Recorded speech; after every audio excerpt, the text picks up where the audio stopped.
Привет! Как-то мне перепал огромный пакет с зеленым луком. Друзья поделились урожаем. И в связи с этим появилось несколько очень вкусных рецептов, которыми спешу сегодня с вами поделиться. Готовлю тесто для первого блюда. К яйцам добавляю соль и венчиком хорошенько их взбиваю.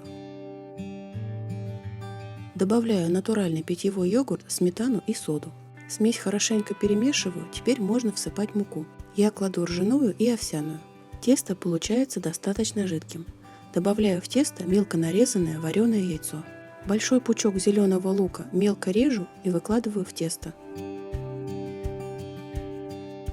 Чтобы форму для запекания не смазывать маслом, застилаю ее бумагой для выпечки.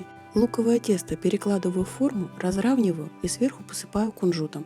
Я люблю использовать и белый, и темный.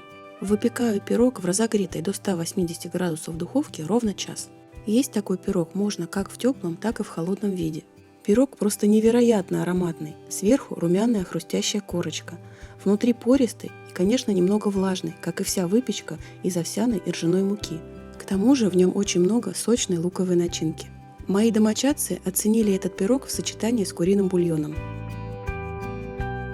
Для следующего блюда яйца с добавлением соли взбиваю в достаточно пышную пену. Вливаю теплое молоко и горячую воду. Добавляю щепотку соды и растительное масло. Просеиваю цельнозерновую пшеничную муку и немного кукурузной. Буду готовить блинчики.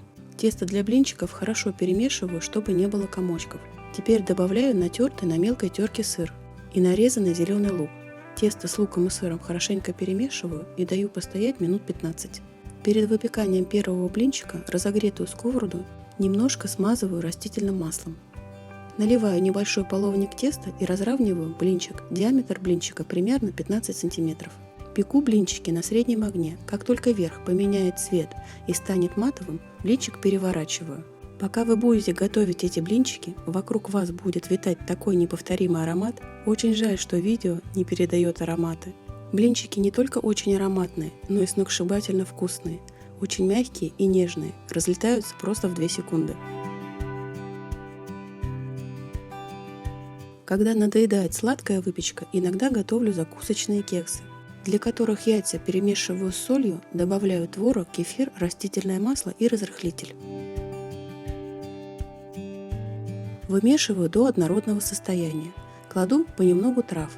Сегодня положила орегано, базилик и немножко розмарина. Всыпаю цельнозерновую пшеничную муку и тесто хорошенько вымешиваю. Смешиваю его с мелко нарезанным зеленым луком. Выкладываю тесто в формочке примерно на 2/3 объема и выпекаю при 180 градусах 40-45 минут. Когда кексы полностью остынут, сверху буду наносить крем. Для крема в равных пропорциях смешиваю мягкий творог и творожный сливочный сыр. По вкусу добавляю соль, черный молотый перец. Маленькую горсточку нарезанного зеленого лука я отложила, теперь добавляю ее в крем.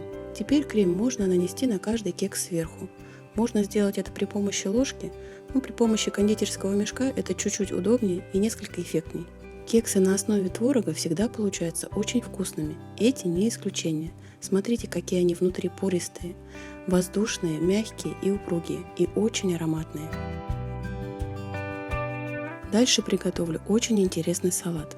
Для этого салата желательно использовать только зеленую часть лука. И очень важно, чтобы лук не был слишком жгучим. Итак, зеленый лук мелко нарезаю. Также измельчаю зелень кинзы. И еще один важный ингредиент этого салата – клубника, которую режу не очень мелко и не очень крупно.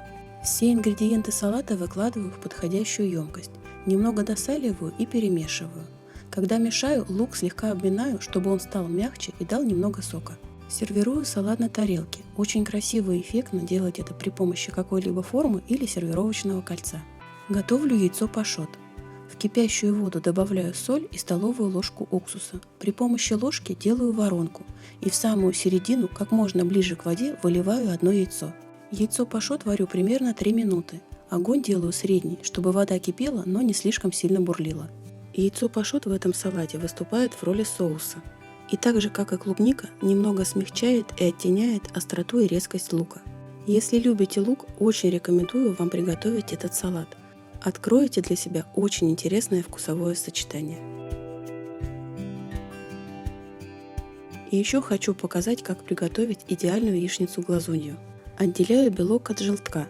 К белку добавляю соль, зеленый лук и немного сыра.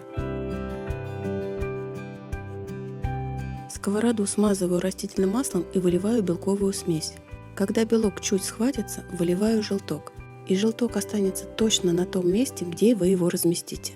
При таком способе приготовления белок полностью пропекается, а желток остается идеально жидким. Но яичница с добавлением зеленого лука всегда более яркая и ароматная.